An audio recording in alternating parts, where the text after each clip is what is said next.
मोहतरम सामिईन व नाज़रीन, जब भी कोई शख्स ये सोच कर गुनाह को छोड़ देता है कि अल्लाह की ज़ात मुझे देख रहा है, तो याद रखे ये एहसानी कैफियत हासिल होने की दलील है।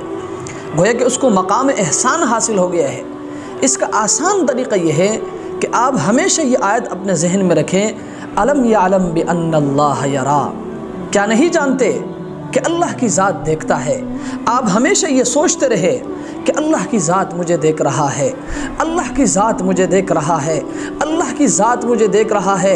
मोहतरम सामिईन व नाज़रीन, इब्तिदान तो ये सिर्फ़ अल्फाज होंगे। आप गुनाह करना भी चाहेंगे, आपके जहन में ये अल्फाज आएंगे भी कि अल्लाह की ज़ात मुझे देख रहा है, लेकिन आप गुनाह कर जाएंगे चूँकि आपका नफ्स वो गुनाह करते करते मजबूत हो चुका होगा। लेकिन एक वक्त ऐसा आएगा, इन अल्फाज का आपके जहन पर ऐसा गलबा होगा कि जब भी आप गुनाह करना चाहेंगे फ़ौरन आपके जहन में ये बात आएगी, अल्लाह की ज़ात मुझे देख रहा है। हमेशा हमेशा के लिए गुनाह से आपकी जान छूट जाएगी। इसलिए अगर कोई शख्स